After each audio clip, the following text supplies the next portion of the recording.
안녕하세요. 간조박사 메쌤입니다.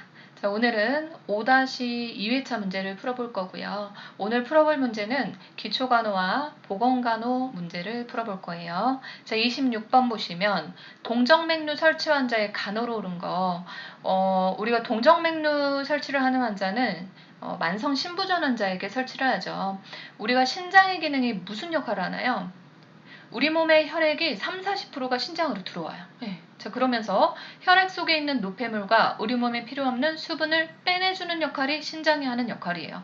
결국은 신장은 소변을 통해서 노폐물이나 수분을 빼내주는 역할을 한다.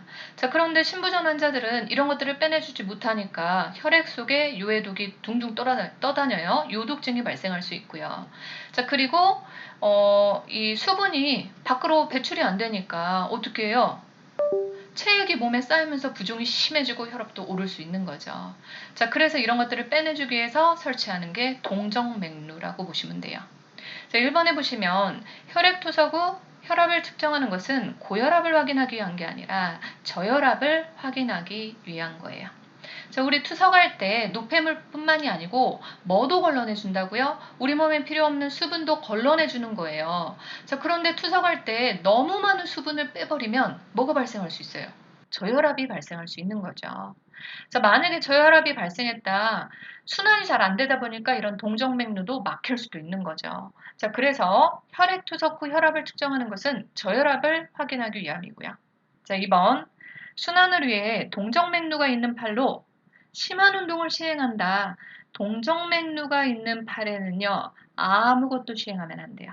무거운 물건을 든다, 팔베개를 한다, 심한 운동한다, 시계나 팔찌 조이는 거, 아니면 조이는 옷을 입는다, 상처가 나게 한다, 혈압을 잰다, 혈액 검사를 한다, 아무것도 안 된다고 보시면 돼요. 예. 한 번이라도 하면 안 돼요? 한 번 정도는 괜찮죠. 자, 그런데 이런 것들이 반복적으로 압력이 가해지면 혈관 통로가 손상이 될 수 있겠죠. 예. 자, 그래서 처음부터 그냥 아무것도 안 한다고 보시면 돼요. 자, 3번. 일주일에 한 번 진동과 잡음을 확인한대요. 자, 그러면 우리가 동정맥류 환자에게 진동과 잡음을 왜 확인하는 걸까요? 진동과 잡음이 있다는 건 동정맥류가 제대로 뚫려 있다는 거예요. 자, 그런데 이런 것들을 일주일에 한 번만 하다가 막혀버리면 어떻게 할 거예요? 자, 그래서 매일 자주 확인하는 게 좋겠죠. 진동과 잡음이 있다는 거는 동정맥류가 제대로 뚫려 있는 거니까. 자, 4번. 혈압은 동정맥류가 있는 팔 안 된다 그랬죠. 혈액 검사 동정맥류가 없는 팔 맞죠? 5번이 정답이네요. 27번 보시면 뇌경색으로 우측 뇌 손상이 온 경우 호소하는 초기 증상으로 오른 거. 자, 우리가요, 손상된 뇌 반대쪽 얼굴이나 팔다리의 감각이 떨어지고 마비가 와요. 이걸 뭐라고 하죠? 편마비라고 하지요. 왜 우측 뇌가 손상이 됐는데 우측에 사지마비가, 편마비가 오는 게 아니고 반대쪽, 좌측에 오는 거예요. 우리가 뇌의 신경이 한번 내려오다가 대뇌에서 내려오다가 뇌간의 연수라는 부분에서 한번 교차가 돼요. 자, 그래서 반대쪽 팔다리의 마비나 얼굴의 감각 저하가 올 수 있는 거예요. 자, 그러면 좌측이 답이겠죠. 2번이 정답이네요. 좌측 팔다리의 감각 저하가 올 수 있는 거다. 28번. 노인의 우울증에도 관련이 있는 노인기의 심리적, 사회적 변화에 대한 특징으로 오른 거. 1번, 금전적, 경제적으로 곤란이 증가하는 거죠. 특히 이제 퇴직해서 계속 들어갈 돈은 많고, 노령화로 바뀌고 있어서 100세 시대라고도 하는데, 돈 벌어먹을 게 없잖아요. OECD 국가 중에서 우리나라가 1위인 게 있대요. 노인 자살률과 노인 빈곤율이에요. 빈곤하니까 경제적으로 힘들어서 자살도 많이 하는 거지요. 굉장히 안타깝죠. 자, 2번에 보시면 사회적 소외로 인한 고독감이 증가하죠. 2번이 정답이죠. 내가 퇴직하면 아무도 관심 안 갖잖아요. 집에 누가 안 찾아오잖아요. 나이 들면. 자, 3번 연장자로서의 가장의 역할 상실해버려요. 이게 거의 다 이 경제적인 거랑 관련이 깊은 것 같아요. 자, 4번 퇴직으로 인한 교우 관계가 축소가 되죠. 신경증이나 우울증 증가하고요. 그래서 저도 이제 학원 다닐 때 항상 학생분들한테 설명한 게, 물론 병원에서 일을 하니까 뭐 환자의 생명을 담당하는 거니까 예, 되게 주의 깊게 그 일을 또 해야 되고요. 그리고 사람을 다루는 일이다 보니까 힘이 들죠. 그런데 제가 생각해 봤을 때 진짜 월급이 처음에는 이렇게 많지는 않지만 예, 가늘고 길게 갈 수 있는 건 이 직업인 것 같아요. 우리가 밖에 나가보면 진짜 요즘에는 다 뭐 본인들이 직접 주문해가지고 들어가고, 예, 마트만 가더라도 스스로 계산하는 걸로 다 바뀌어버리니까 일자리가 줄어들고 있잖아요. 근데 점점 더 고령화되고 있어요. 그러면 나중에 나이 든 사람을 써주겠어요? 안 써주죠. 자, 그런데 병원이나 이런 데는요, 예, 아픈 사람은 더 많아지겠죠. 나이가 드신 분들이 고령화 시대로 가니까 만성질환도 많아지니까. 근데 이런 것들이 기계로 대체될 수가 없잖아요. 그래서 제가 봤을 때 이런 직업은 처음엔 조금 힘들더라도 계속해서 내가 유지할 수 있는 거라고 보시면 돼요. 그래서 힘들더라도 화이팅 하세요. 자, 29번 보시면 주의력 결핍 과잉행동 장애를 ADHD라고 하죠. 그래서 이런 환아를 위한 간호로 옳은 거, 우리 과잉행동 장애의 환아들은요, 굉장히 산만해요. 네. 집중력도 떨어지고, 차례도 못 기다려요. 자, 그래서 집중력이 떨어지고 오랫동안 앉아있지를 못하니까 초등학교 입학해서 그냥 선생님 말씀 안 듣고 혼자서만 왔다 갔다 하는 거예요. 자, 1번 보시면, 자, 이렇게 행동하는데 외적인 통제를 전혀 사용하지 않는 건 안 되겠죠. 자, 물론 이런 애들은요, 어렸을 때부터 얼마나 어른들한테 꾸지람을 많이 들었겠어요. 자, 그래서 자아 존중감이 떨어져 있긴 하지만, 그래도 행동을 스스로 조절할 수 있을 때까지는 외적인 통제가 들어가야 되는 거지요. 자, 2번에 보시면 긍정적인 자아 존중감과 대인관계를 발달시키래요. 왜? 맨날 혼나면서 자랐으니까 자아 존중감 떨어져 있고, 그리고 누가 얘랑 예, 이 대인 관계를 맺고 싶어 하겠어요. 자, 그래서 이런 부족한 점을 발달시켜 줘야 되는 거예요. 제 2번이 정답인 거죠. 그래서 예전에 한번 성인 ADHD에 대해서 이제 TV에서 나왔었는데, 성인들이 우울증이 너무 심해가지고 병원에 갔대요. 근데 ADHD 진단을 받은 거죠. 자, 그래서 그분이, 나는 너무 우울해가지고 ADHD는 되게 흥분하고 자극적이고 산만한 행동을 보이는데, 나는 지금 움직이기도 싫고 너무 우울한데, 제가 왜 ADHD예요? 했는데, 의사가 하는 말이, 어렸을 때 이렇게 계속해서 억압을 받고 하다 보니까 사회생활을 하면서 적응을 못하고 우울증에 많이 빠진다는 거죠. 그래서 성인에서는 다른 증상으로 나타날 수도 있다고 하더라고요. 그래서 3번, 복잡한 과제와 지시를 주면 절대 못 알아들어요. 네. 과제는 여러 단계로 나눠서, 지시는 단순화한다. 이게 무슨 말이냐면, 밖에 나갔는데 너무 시끄럽게 해요. 예의를 지켜야 돼, 공공장소에서는. 그러면 얘는 예의가 뭔지 모르는 거예요. 이런 애한테는 사람이 많은 장소에서는 시끄럽게 하면 안 돼. 이렇게 단순하게 얘기를 하는 거예요. 자, 밖에서 욕을 해요. 그러면, 말 좀 곱게 써야지. 이 곱게 쓰라는 말이 무슨 말인지 못 알아듣는 거예요. 자, 그래서 욕을 하면 안 돼. 이렇게 구체적이고 간단한 말로 정하라는 거죠. 그래서 복잡한 과제와 지시를 주면 안 되고 단순화해야 되는 거다. 복잡한 과제는 그래서 여러 단계로 나눠서 과제를 줘야 되는 거예요. 자, 4번. 무조건적으로 칭찬하면 안 되죠. 긍정적인 자아 존중감을 키운다고 발달시킨다고 무조건 칭찬하면 안 돼요. 만약에 잘못했어요. 이런 것들은 분명한 지침을 주고요. 기대에 부응했을 때 칭찬을 해주는 거죠. 그러면서 자아조준감을 발달시켜주는 거죠. 자, 5번. 다른 아동에 비해서 집중력 뛰어나지 않아요. 집중력 굉장히 떨어지고요. 복잡한 과제 수행할 수 없어요. 30번 보시면 아동에게 고열이 발생했을 때 간호로 오른 거. 1번 보시면 20%의 알코올 용액을 사용해 마사지한다. 우리가 이제 마사지 농도가 세 가지가 있죠. 예, 앞에서 풀어봤지만 또다시 한번 볼까요? 반복학습이 가장 중요한 것 같아요. 예. 자, 등 마사지는 20에서 50%죠. 자, 그리고 열을 떨어뜨리기 위한 알코올솜 마사지는 30에서 50%. 어떤 책에는 뭐 35라고도 나오지만 그냥 30에서 50%라고 외우셔도 돼요. 자, 그리고 피부나 기구 소독용은 70에서 75%죠. 그래서 우리 제대 간호할 때 뭐 사용해요? 70에서 75% 알코올을 매일 닦아주는 거예요.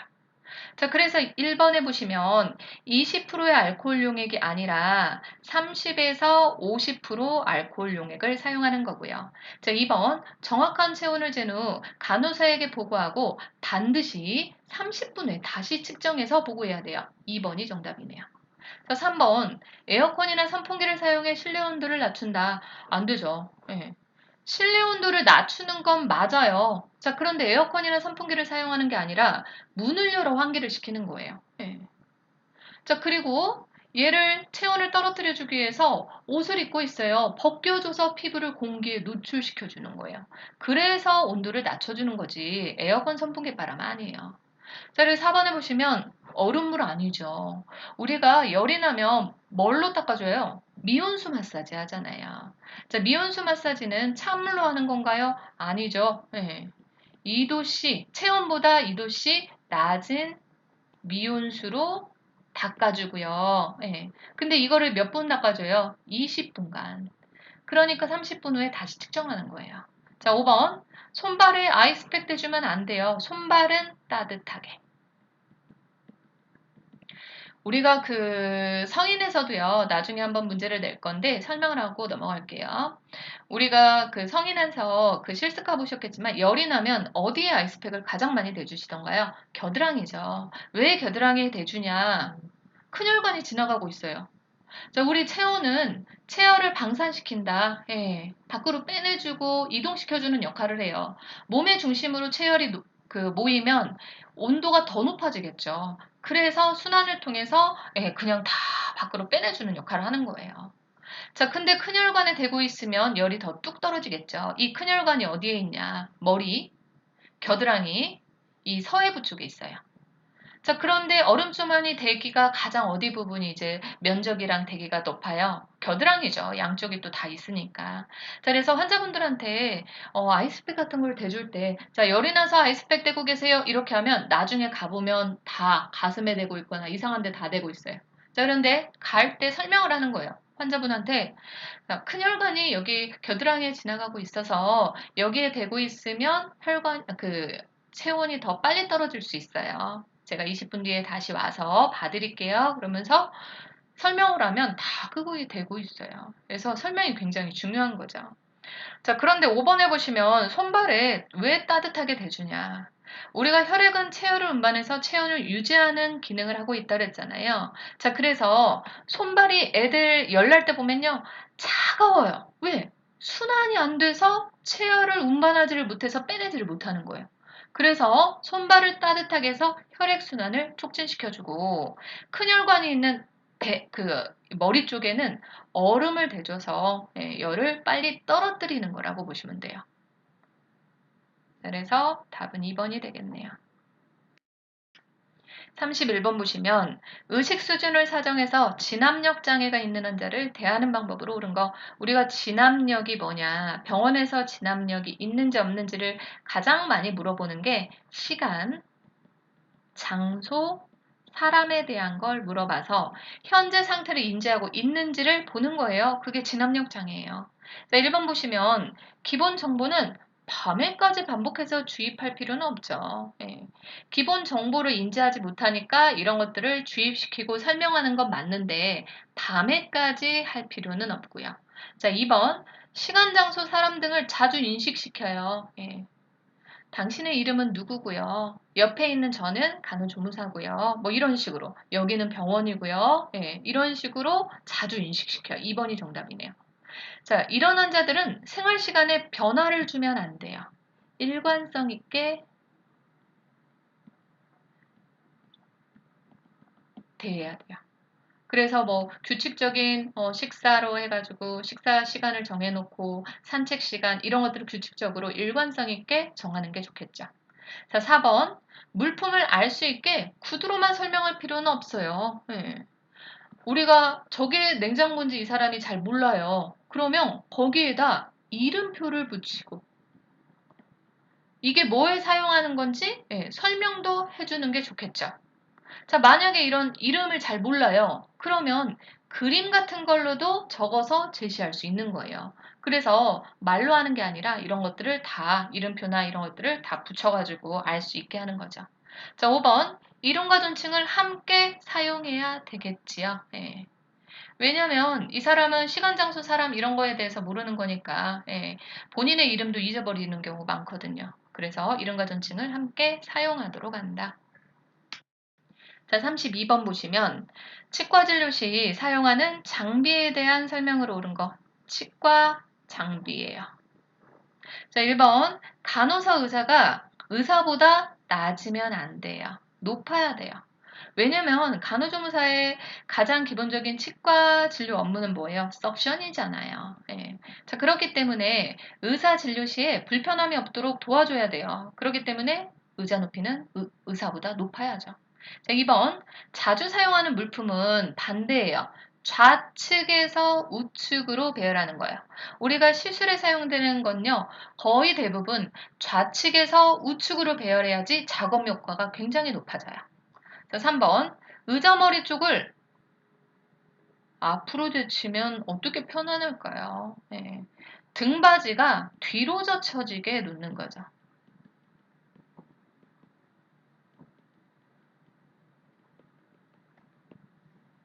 자, 저속 핸드피스만 사용한다? 우리가 핸드피스는요, 치과용 드릴이라고 보시면 돼요. 윙 가는 거. 자, 그런데 이게 저속 핸드피스와 고속 핸드피스가 있지요. 저속은요, 속도가 느려요. 그 대신 막 엄청 큰 소리가 나죠. 그래서 주로 보철물을 뭐 조정한다든지 아니면 치아 표면, 치질 같은 거를 연마할 때 사용을 하는 거고요. 고속 핸드피스는 굉장히 빠른 속도로 회전해요. 그래서 치아를 가는데 많이 사용돼요. 치아를 막 빨리 갈다 보니까 열이 발생하겠죠. 그래서 고속 핸드피스의 특징이 뭐냐? 물과 바람이 함께 나오는 거예요. 자, 그래서 고속 핸드피스도 치질을 삭제하고 치아의 썩은 부위를 깎아내는데 사용하죠. 자, 그래서 핸드피스는 사용 부위나 방법에 따라서 저속을 사용할 수도 있고 고속을 사용할 수도 있는 거지요. 그래서 만이라고 나왔기 때문에 틀렸어요. 5번 세면대를 보이지 않는 곳에 설치한다. 5번이 정답이 되겠네요. 자, 33번 보시면 치아 치주 질환의 제1차 예방에 해당되는 거. 자, 1차 예방은 질병이 발생되지 않게 건강 증진하는 거. 그래서 보건교육이나 이빨이 썩지 않게 그 전에 처치하는 작용이 들어가야 되는 거고요. 자, 2차 예방은 초기 치료가 들어가요. 3차 예방은 우리 3차 예방은 재활이잖아요. 근데 치과 쪽에서 재활은 뭐가 재활이겠어요? 더 이상 뭔가 진행되지 않게 하는 거. 더 이상 안으로 파고들지 않게 하는 게 3차 예방이라고 보시면 돼요. 자, 그러면 1번에 치아 발치는 뭐에 해당이 될까요? 3차 예방에 해당이 되죠. 발치는 빼내버리는 건데 이게 왜 3차 예방에 들어가요? 더 이상 안으로 파고들지 않고 안에 썩지 않게 만드는 거기 때문에. 자, 보철도 그래서 3차에 들어가고요. 치면 열구 전색이 뭔가요? 치면 열구 전색은 홈 메우기예요. 우리가 이빨이 어디에 많이 썩어요? 홈이 파인 곳에 이빨이 많이 썩죠? 자, 그래서 이빨이 썩기 전에 이거를 홈을 메워버린다 해서 1차 예방에 들어가네요. 자, 치은염은요, 보시면 우리 치은염과 치주병이 있어요. 잇몸 질환인데 이렇게 이빨이 있으면 이렇게 둘러싸고 있는 이 윗부분을 치은이라고 하고 이 뼈 아랫부분을 잇몸에서 치주라고 하죠. 자, 그런데 잇몸 질환에서 치은까지는 2차 예방에 들어가는데 이 안에 치주로 들어간다 3차 예방에 들어가는 거예요. 왜냐면 이게 만약에 2차 예방을 못해서 잇몸 질환이 안으로 파고 들어가면요. 이빨에 치아의 뿌리가 흔들려 버려서 치아가 빠져버리는 거예요. 그래서 치주병 치료 3차 예방에 들어가는 거예요. 그래서 이것도 나중에 이제 정리할 때 뭐가 1차 예방이고 2차, 3차 예방인지 더 정확히 다 써서 설명을 드릴게요. 그래서 보통 1차 예방에는 치면혈구 전색뿐만이 아니고 뭐 칫솔질 교육하는 거, 불소도포하는 거, 그리고 뭐 식이 조절하는 거 이런 것들이 들어갈 수 있고요. 자, 2차 예방에는 두 가지죠. 이렇게 치은염 치료 아니면 치아 후식증에서는 범낭질, 상아질까지 치료하는 거. 자, 그리고 범낭질, 상아질 그 밑에는 어디예요? 치수죠. 치수병 치료는 3차 예방에 들어가는 거예요. 그래서 이런 것들을 정리해서 다음번에 또 공부를 해보겠습니다. 34번 보시면 마른 약재를 채로 치거나 곱게 갈아서 만든 약재로 오른 거 산재죠. 흩어질 산. 주재는 뭘 넣는 거예요? 술을 넣는 거죠. 알코올. 환재는 약물을 가루로 만들어가지고 꿀이나 물 등을 넣어가지고 환으로 동글동글하게 만드는 거예요. 자, 그래서 이런 것들은 만성질환에 많이 쓰이죠. 탕제는 급성질환에 많이 쓰이죠. 왜냐하면 물을 부어서 성분을 삼출시켜요. 그렇기 때문에 흡수가 굉장히 빨라서 급성질환에 많이 사용되죠. 고제는요, 달고나 뭐 생각하시면 돼요. 그래서 되게 달여가지고 꿀이나 설탕, 단 거를 집어넣어서 반유동 상태로 만든 거를 고제라고 하죠. 35번. 부항요법의 치료상 주의할 사항으로 옳은 거 1번. 근육이 많거나 뚱뚱한 환자는 작은 화관이 안 되겠죠. 큰 화관을 사용해야 되고요. 자, 2번. 부항 시간은 30분 너무 길죠. 5분에서 15분 정도. 자, 3번. 특히 정맥류 환자에게 적용한다. 특히 정맥류 환자. 자, 그리고 출혈 환자. 금기예요. 자, 정맥류는 정맥에 혈액이 정체되어 있는 거잖아요. 여기에다가 부항을 하면 정맥류가 더 심해지겠죠. 출혈 환자는 출혈이 더 심해질 수 있는 거고요. 그래서 금기사항이다. 자, 4번. 치료 후 피로감이 있는 경우 2, 3일의 휴식기가 필요해요. 맞죠. 4번이 정답이고요. 자, 그리고 식사 전후, 운동 직후에는 가급적 피하도록 해요.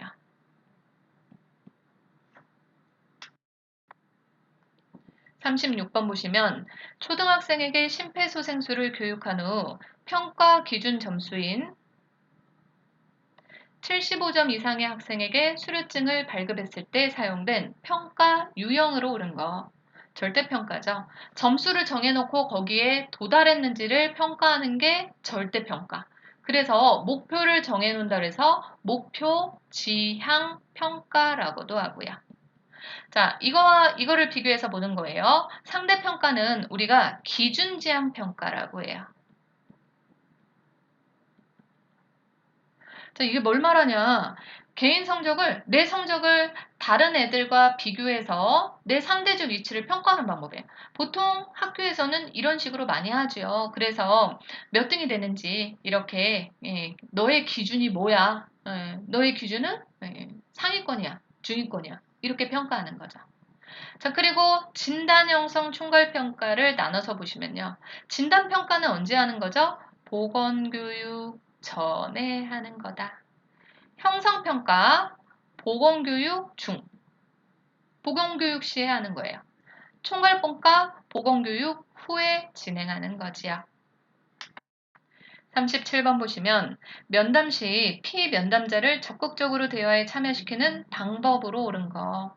우리 면담을 할 때 내담자가 있을 거 아니에요? 어떻게 대화에 참여시켜야 되는지. 자, 1번. 잘못된 생각을 비판하면 안 돼요. 내가 듣고 이거를 옳다 그르다 판단을 내리면 안 돼요. 나는 무조건 다 어떤 자세로 듣는다? 모두 수용하는 자세로 듣는 거예요. 자, 2번. 질문에 대한 그래서 암시를 줘서도 안 돼요. 우리가 면담을 하는 건요, 방법을 알려주려고 면담을 하는 게 아니로 이런 것들을 말함으로써 본인 스스로 건강 문제를 해결할 수 있도록 하기 위해서 스스로 이 대답을 이끌어내기 위해서 면담을 하는 거예요. 그래서 암시를 줘서는 안 돼요. 본인이 나아갈 방향을 본인이 선택해서 결정하도록 지도해 주는 거다. 예. 그래서 스스로 말할 수 있도록 기다려줘야 되는 거다. 예. 3번, 계획된 시간 안에 수행하도록 한다. 계획된 시간 안에 수행한다고 말도 안 끊었는데, 안 끝났는데, 자, 이제, 그 시간이 다 됐으니까요. 자, 그렇게 해서, 이렇게 하셔야 돼요. 이렇게 하면 안 돼요. 서두르지 않고 충분히 이야기를 잘 들어줘야 돼요. 자, 4번, 면접자의 신뢰를 얻는다. 면접자는 내가 되는 거죠. 피면접자의 신뢰를 얻어야죠. 면접자가 아니라. 자, 5번. 신뢰는 상담가의 자질 중 가장 중요한 요소예요. 5번이 정답이에요. 우리가 서로 신뢰감이 있어야 이 내 그 마음 속에 있는 얘기까지 다 하겠죠. 그래서 병원에서는 보통 이거를 라포 형성이라고 해요. 환자와 신뢰관계, 뭔가 친밀한 관계가 형성되는 걸 라포 형성이라고 하는데 이런 것들이 어디에서 많이 이루어지냐? 우리가 뭔가 그 치료나 이런 것들을 할 때요. 설명을 잘 해주고 그리고 환자의 말을 잘 들어주고 이런 것들을 통해서 라포를 형성하는 거죠. 그래서 경청하고 설명 통하는 의사소통 이런 것들이 가장 효과적인 방법이라고 보시면 돼요. 우리가 그 환자들하고 라포를 형성하는 이유가 중요한 게요. 병원에서 일을 하다 보면 실수를 할 수 있겠죠. 자, 그런데 평소에 나는 되게 환자들한테 나한테 뭐 물어볼 것 같아가지고 되게 불친절하고 떽떽거려요. 네. 자, 그러면 내가 실수를 했을 때 저 간호사 평소에도 떽떽거리고 되게 불친절한데 더 화를 많이 나는 거야. 근데 평소에 내가 설명도 잘 해주고 환자 말에도 잘 경청을 했어요. 그러면 라포가 잘 형성돼 있겠죠? 내가 실수하더라도, 저 간호조무사는 평소에 잘하는데, 진짜 바빠가지고 실수했나 보다. 이렇게 이해를 하고 넘어갈 수 있는 거예요. 그래서 면담 시에 특히 환자들과 라포를 형성하는 게 굉장히 중요한 거죠. 이런 것들이 신뢰관계에서 나오는 거라고 보시면 돼요. 38번 보시면 보건의료 사업 수행의 핵심 조직인 보건소를 설치하는 행정단위로 오른 거 시군구지요. 우리 중앙정부에 있는 그 보건 조직은 뭐예요? 중앙보건조직. 보건복지부와 행정안전부가 있지요. 보건복지부에서는 보건에 관한 기술 지도 감독을 하는 거고 행정안전부에서는 행정 업무, 인력과 예산을 담당하고 있죠. 자, 이렇게 이원화된 체계로 돼 있어서 행정 체계에 굉장히 어려움을 겪고 있다 그랬죠. 자, 시군구에 보건소가 설치돼 있어요. 그래서 우리 보건소는 지방보건행정조직의 가장 일선 조직이라고 보시면 돼요. 그래서 시군구에 한 개소씩 설치되어 있다 보니까 보건소의 인사권 누가 갖고 있다 그랬죠? 시장, 군수, 구청장. 그러면 인사권을 담당하는 기구는 어디라고요? 시청, 군청, 관할구청. 글씨가 니발세발이 됐어요. 나중에 이런 것도 다 정리해서 알려드릴게요. 자, 읍면 단위에 설치되는 건 뭐죠? 보건지소죠. 벽지, 오지, 의료 취약 지역에 설치된 거 1차 보건의료를 위해서 WHO에서 권고사항으로 설치된 거죠. 그래서 보건지소죠. 한번 보시면 보건의료 체계 구성 요소 중 인력, 시설, 장비, 지식, 기술의 범주로 분류되는 것으로 옳은 거. 이게 최근 시험 문제에 2번이나 나왔었죠. 자, 그래서 보건행정 쪽에서 계속해서 출제되고 있는 문제이기 때문에 알고 계셔야 돼요. 우리가 보건의료 체계가 뭐냐? 국가나 지역사회가 국민의 건강 수준을 향상시키기 위해서 마련한 보건의료 사업에 관한 시스템이라고 보시면 돼요. 그래서 한마디로 국민의 건강을 증진시켜주기 위해서 보건의료 사업을 체계화한 거다. 시스템을 마련한 거다. 자, 그래서 보건의료 서비스를 제공하기 위해서는요. 먼저 자원을 개발하고 자, 그리고 자원을 조직해서 서비스를 제공해 주는 거예요. 자, 그런데 여기에는 뭐가 필요하냐?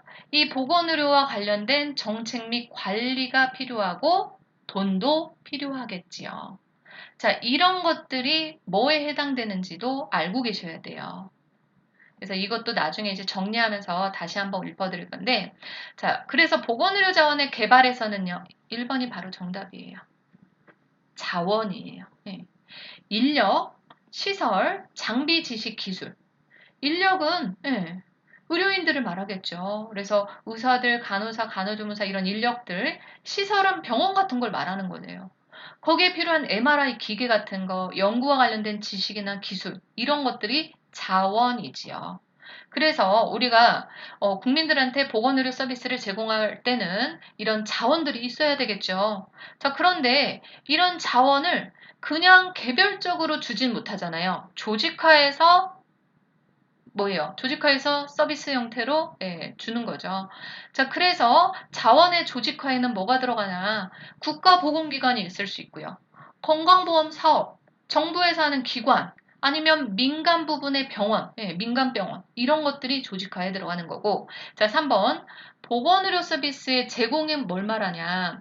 우리가 이렇게 자원과 조직화를 통해서 제공을 하는 거잖아요. 보건의료 서비스를 어떤 식으로 제공을 해요? 건강 증진시키고 질병을 예방하고 질병을 치료하고 재활하는 게 들어가고 그리고 의료 전달 체계 가용 의료 자원을 제한된 의료 자원을 효율적으로 제공하기 위해서 생겨난 게 뭐예요? 보건 의료 전달 체계죠. 그래서 우리가 병원에 갈 때 처음에 1, 2차 병원에 갔다가 조금 더 좀 더 높은 의료 진료가 필요하다 그러면 3차 병원으로 가는 이런 보건 의료 전달 체계가 의료 서비스 제공에 들어가는 거예요. 자, 그러면 이렇게 제공을 할 때 필요한 게 뭐냐? 돈과 정책, 관리 부분이 필요하겠죠. 자, 그래서 이 정책 및 관리에는 지도력이나 그리고 법으로 규제하거나 조정하고 그리고 이런 것들을 계획하고 실행하고 평가하는 의사결정 과정이 들어가는 거예요. 자, 그리고 돈은 공공재원, 국가에서 조세로 조달을 하거나 아니면 고용주가 일부 내게 하거나 개인이 사회보험에서 일부를 내거나 아니면 지역사회나 민간기관에서 이런 거를 돈을 조달하는 거라고 보시면 돼요. 자, 그래서 이런 것들을 일일이 하나하나 다 외울 수는 없잖아요. 그래서 제가 정리된 걸 보고 다시 한번 설명드렸을 때, 아, 이런 거는 인력시설 장비 물자 지식이니까 자원에 들어가는 거고, 국가보건기관, 정부기관, 민간 부분, 병원에서 이렇게 조직화된 상태로 제공하니까 조직화에 들어가는 거고, 그리고 건강증진, 질병예방, 진료, 재활, 그리고 의료 전달 체계로 서비스를 제공하는 거니까 의료 서비스 제공에 들어가는 거고, 그리고 지도하고, 그리고 법으로 규제하고 조정하고 의사결정을 하는 거니까 보건의료 정책과 관리에 들어가는 거고, 그리고 돈과 관련되니까 경제적 지원에 들어가는구나, 이렇게 알고 계시면 되죠. 이런 것들을 어떻게 다 외워요, 하나하나. 자, 40번 보시면 다음 중 건강 상태 지표로 옳지 않은 거예요. 건강 상태 지표. 우리가요. 여기 보면 다 사망률이 나오고 다 질병에 걸린 걸로 나오죠. 건강 상태 지표는 건강한 상태를 보는 건데 왜 건강하지 않은 상태를 보는 건가요? 우리가 건강 상태는요. 사람마다 다 기준이 다르잖아요. 예. 만약에 뇌졸중으로 쓰러진 환자예요. 편마비 환자예요. 나의 건강 수준은 이 마비된 상태를 최대한 재활훈련해서 일상생활을 할 수 있게 만드는 거죠. 자, 그렇기 때문에 건강 상태는 사람마다 기준이 다 달라요. 그래서 일반적으로 건강 수준을 파악할 때는 건강하지 않은 상태를 파악해서 역으로 보는 거예요. 그래서 상대적이고 간접적인 방법을 이용하는 거죠. 그래서 사망률로 얼마나 죽었는지 이런 사망률로 그리고 얼마나 새롭게 환자가 발생하고 만성질환을 갖고 있는지 이런 발생률, 유병률, 사망률을 봐서 이런 것들이 적으면 건강한 상태인 거죠. 이런 것들을 지표로 사용하는 거다. 그런데 영아 사망률 맞아요. 국가별 보건지표, 지역사회 건강상태지표, 모자보건사업 수준을 나타내는 굉장히 중요한 지표지요. 자, 그런데 신생아 사망률은 아니에요. 왜냐면 우리가 신생아는 28일 이내 사망한 걸 말하잖아요. 보통 선천적 기형이나 유전적인 원인으로 사망한 걸 많이 보고 있어요. 그렇기 때문에 신생아 사망률 아니고요. 유아 사망률, 모성 사망률, 얼마나 새롭게 질병이 발생됐냐, 현재 이 질환을 갖고 있냐, 발생률, 유병률도 들어가죠. 자, 그리고 어떤 연령층이 얼마나 몇 살까지 뭐 살았냐, 평균 수명. 자, 그리고 어떤 사인으로 사망을 했냐. 자, 그리고 장애율이 어느 정도냐. 자, 이런 것들이 들어갈 수 있겠지요. 41번 보시면 저소득층이나 소득이 없는 주민에게 의료를 보장해주는 사회보장제도로 오른 거 저소득층, 소득이 없는 사람에게 의료를 보장해준대요. 자, 그러면 저소득층 소득이 없는 사람은 공공부조에 해당이 되는 거죠. 공공부조에는 뭐가 있어요? 의료를 보장하는 의료급여, 소득을 보장하는 기초생활보장, 그리고 재민들한테 지급하는 재해구호, 그리고 국가유공자들한테 하는 보훈사업이 있죠. 그래서 의료에 해당되는 건 의료급여죠. 그래서 2번이 정답이네요. 건강보험은요, 사회보험의 일종으로 사회보험에 해당되는 의료보장이에요. 자, 산재보험도 사회보험이 해당되는 의료보장이에요. 노인장기요양보험도 사회보험에 해당되는 의료보장. 기초생활보장은 공공부조에 해당되는 소득보장이죠. 산재보험은 소득보장도 같이 되는 거죠. 네. 42번 보시면 우리나라 보험급여 형태로 옳지 않은 거래요. 자, 1번 본인 부담 상한액은 현금급여다. 맞지요. 네, 현금으로 지급이 돼요. 본인 부담 상한액이 뭐냐면요. 내 월급에 비해서 1년 동안 병원비로 쓴 돈이 너무 많아요. 지출액이 너무 많은 거예요. 그거를 나라에서 지원을 해줘요. 그래서 소득에 따라서 이런 것들이 결정이 돼요. 내 소득을 넘어간 상한액이 의료 비용으로 나가버렸다. 이거를 되돌려주는 거죠. 그러면 이건 어떻게 이용하는 거예요? 일반인이 이런 것들을 상한액을 알기가 쉽지가 않죠. 그래서 여러분들의 만약에 가족이 뭐 입원을 했다 그러면 원무과 같은데 물어보면 거기서 다 알려주죠. 그래서 이거는 현금으로 지급되는 거고요. 자, 2번 아플 때 병원에서 치료받을 수 있는 요양급여는 현금이 아니라 현물급여예요. 우리가 보험급여 형태에는 현물급여, 현금급여, 그리고 바우처가 있죠. 현물급여는요, 물건으로 주는 게 아니에요. 네. 우리가 병원에서 직접 제공받는 의료 서비스를 말하는 거예요. 진료받고, 검사하고, 건강검진하고, 이거를 돈으로 주는 게 아니잖아요. 그래서 현물급여인 거예요. 현금급여는 말 그대로, 공단에서 우리가 공단에 신청을 하면 현금으로 지급하는 거예요. 자, 그리고 바우처는 서비스 이런 그 돈을 이용권에 넣어주는 게 바우처죠.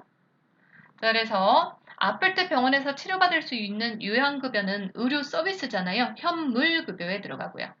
건강검진도 의료 서비스잖아요. 현물급여다. 3번이 정답이네요. 옳지 않은 거죠. 왜 답이 계속 나오지 했어요. 네.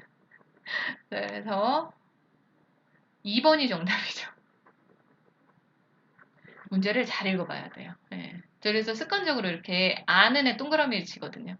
건강검진은 그래서 의료 서비스를 받는 거니까 현물급여 맞고요. 자, 임신, 출산, 치료비는 바우처로 지급되죠. 한 50만 원 정도 들어오죠. 자, 그리고 요양비, 현금급여다? 맞아요. 우리 요양비가 뭐냐면 우리 만성 신부전 환자 혈액투석을 받는 환자분들은 물론 병원에 가서 받는 거지만 복막투석을 받는 경우가 있어요. 왜냐하면 혈액투석은 그 동정맥류를 설치했다고 바로 사용할 수 있는 게 아니에요. 자, 그러면 그 기간 동안 복막 투석을 통해서 투석을 진행해야 되는데 이런 것들의 재료비가 굉장히 많이 들죠. 이런 것들을 그 공단에서 현금으로 돌려주는 거예요. 지급을 해주는 거죠. 그러면 모든 병들이 이렇게 재료비 같은 거를 현금으로 받을 수 있나요? 아니요. 정해져 있는 질환이 있고 재료비가 따로 있어요. 자, 그래서 이런 것들은 현금으로 주는 거다. 자, 이 외에도 장애 등급을 받는 환자분들한테 제공되는 장애인 보장구 급여비. 장애인 보장구 급여비는 장애에 따라서 뭐 휠체어도 필요할 수 있고 지팡이도 필요할 수 있고 여러 가지 보장구가 필요할 수 있겠죠. 이런 것들을 현금으로 지원을 해주는 거예요.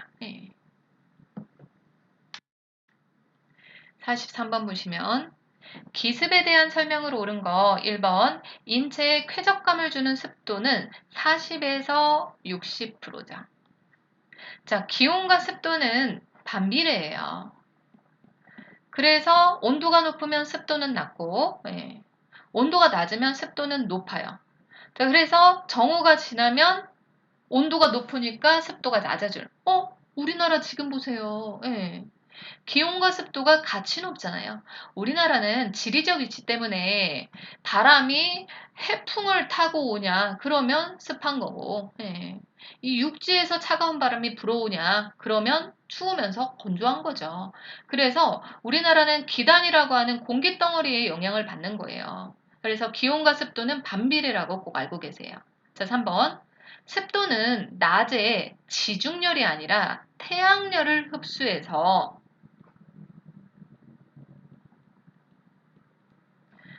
우리 태양열과 지중열이 있어요.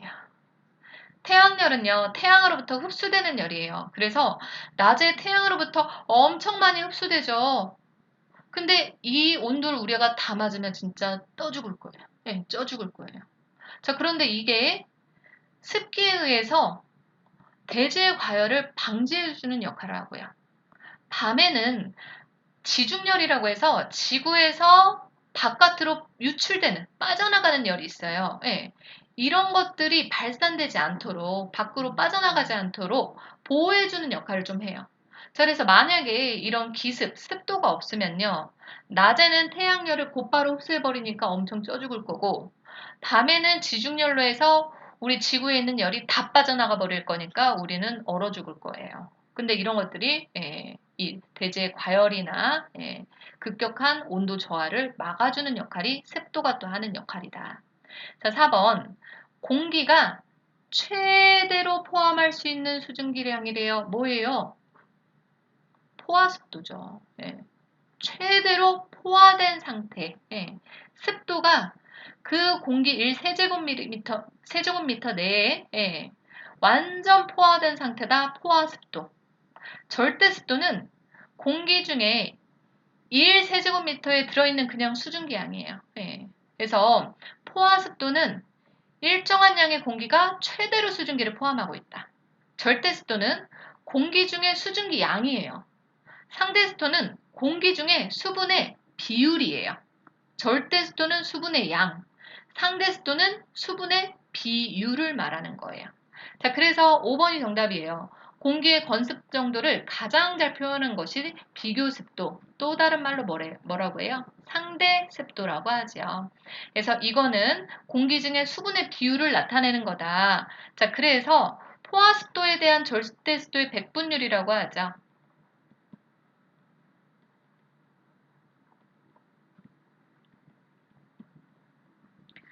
그래서 현재 기온의 포화 수증기량분의 현재 공기의 실제 수증기량을 보는 거라고 보시면 돼요. 이게 상대습도, 비교습도다.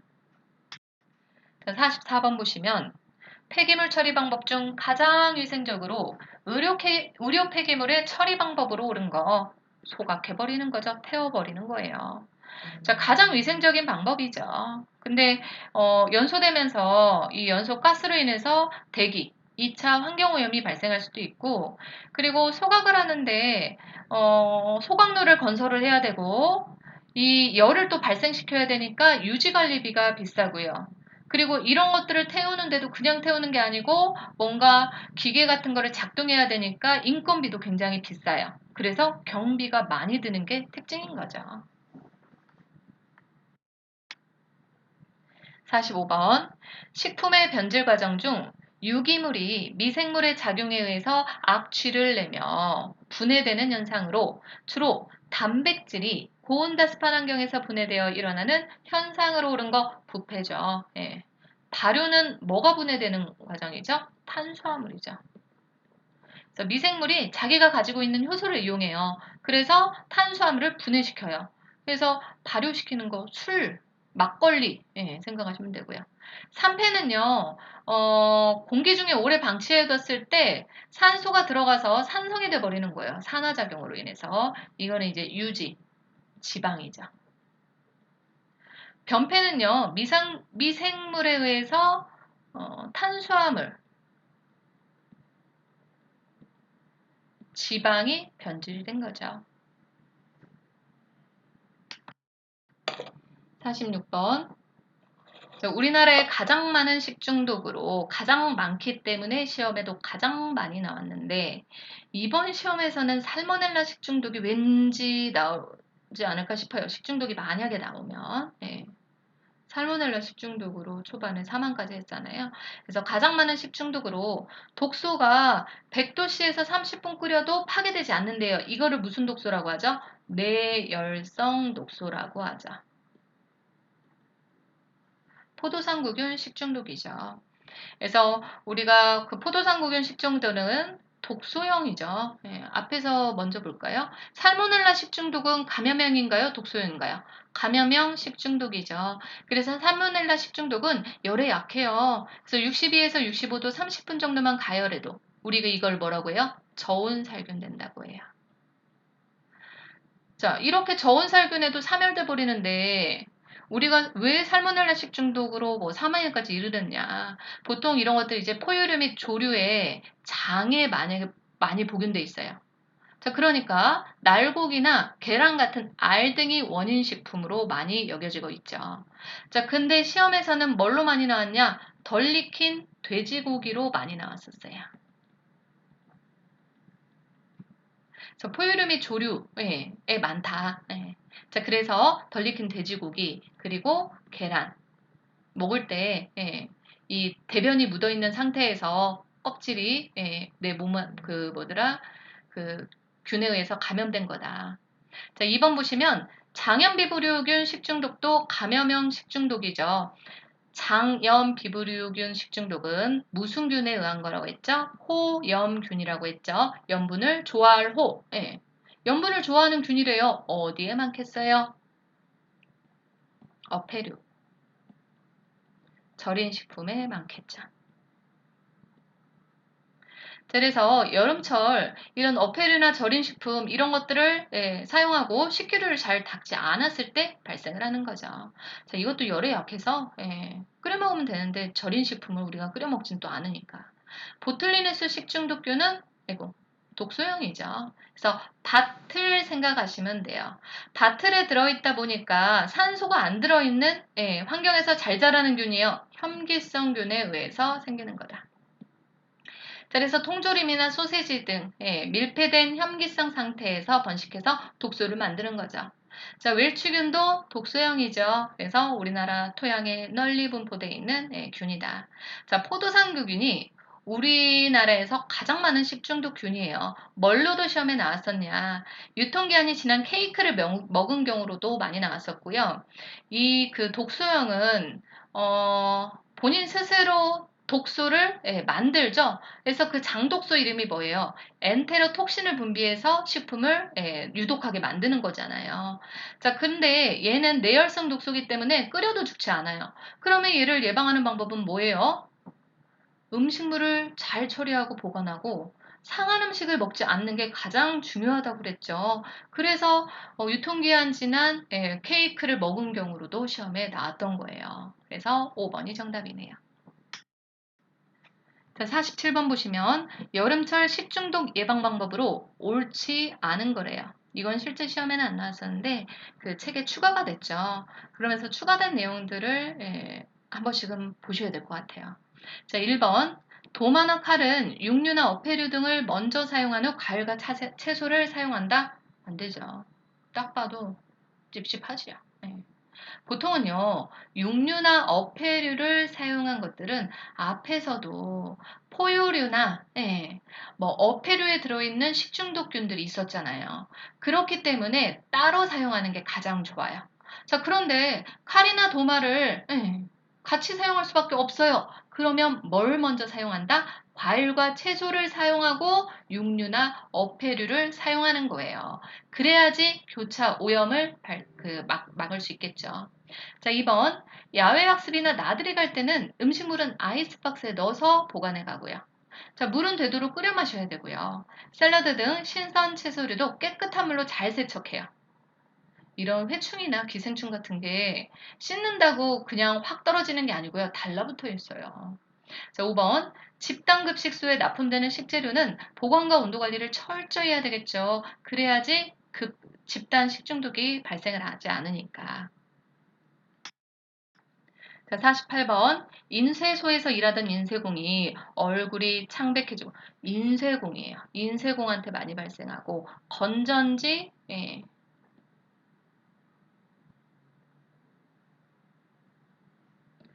건전지 작업자, 뭐 이런 식으로 많이 나오죠. 그래서 창백, 사지마비, 빈혈, 뇌염, 이 외에도 뭐 월경장애 여성에서는, 그리고 유산, 사상까지 이르게 하는 거 납중독이죠. 우리나라에서 가장 먼저 그 산재 처리가 된 게 이제 어, 인쇄공이었죠. 예. 우리가 예전에는 지금은 이렇게 복사기를 사용해서 이렇게 만들지만 예전에는 직접 활자체를 이렇게 하나하나 집어 맞춰가지고 인쇄를 했대요. 그러다 보니까 이 활자체를 납으로 많이 만든 거예요. 계속해서 인쇄를 하시는 분들이 같은 비슷한 상황으로 사망이 이렇게 그 증상이 나타나가지고 그만두시는 거죠.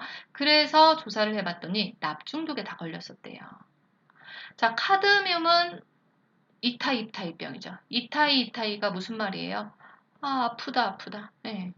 이게 환자 상태가 안 좋아가지고 병원을 왔는데 진맥을 짚으려고 딱 맥박을 짚었는데 손목뼈가 뚝 너무 아파가지고 아프다 만지기만 해도 아프다 해서 이타이 병이에요. 자, 이거는 뭘로 많이 나오냐면요. 가끔 뭐 폐기종을 일으켜서 호흡곤란을 일으킨다고도 많이 나오지만 뼈가 굉장히 약해져요. 칼슘이 다 빠져나와요. 신장기능장애로. 그래서 단백뇨도 생기는 거죠. 골연화증. 우리가 어린애들한테 뼈에 칼슘이 다 빠져나가가지고 뼈가 구부러지는 게 구루병이고요. 성인한테 발생하는 건 보통 골연화증이죠. 자, 그래서 뼈가 약해지다 보니까 골연화증, 보행장애, 근육통, 요통 이런 것들이 특징적으로 나타나고요. 자, 수은 중독은 뭐와 관련 있죠? 미나마타병이죠. 자, 그래서 이런 것들이 발생하면 근육 진전, 떨리는 게 생기고요. 그리고 구강염, 구내염, 중추신경장애로 뭐 우울증, 수면장애, 단백뇨가 나타날 수 있죠. 자, 벤젠은요, 유기용제로도 나온 적이 있어요. 유기용제가 뭐냐? 물질을 녹일 수 있는 유기화학 물질을 유기용제라고 해요. 자, 유기용제 중에 들어가는 벤젠은요, 조혈기능 장애로 재생불량성 빈혈을 일으키기도 해요.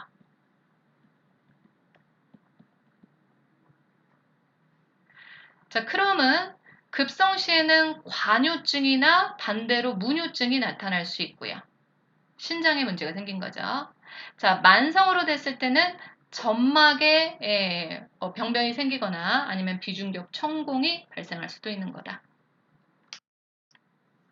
49번 보시면 낮은 조도에서 오랜 시일 작업한 근로자에게 눈이 상하 좌우로 막 떨려요. 증상이 나타나는 거? 답이 없어요. 이거를 고치죠. 안구진탕증이죠. 그래서 안구진탕증은 부적당한 조명에 의해서 생기는 장애를 말하는 거다. 항공병은 다른 말로 뭐라고 하죠? 고산병이라고 하죠. 그래서 저기압에 의한 저산소증으로 발생하는 건데 등반가나 비행기 조종사로 나오고요. 자만병은 감압병이라고도 하죠. 그래서 고압 작업 후 급속한 감압이 발생했을 때 이루어지는 거다, 생기는 거다. 그래서 뭐 해녀들의 잠수 작업하시는 분들, 아니면 터널 공사에 발생할 수 있고요.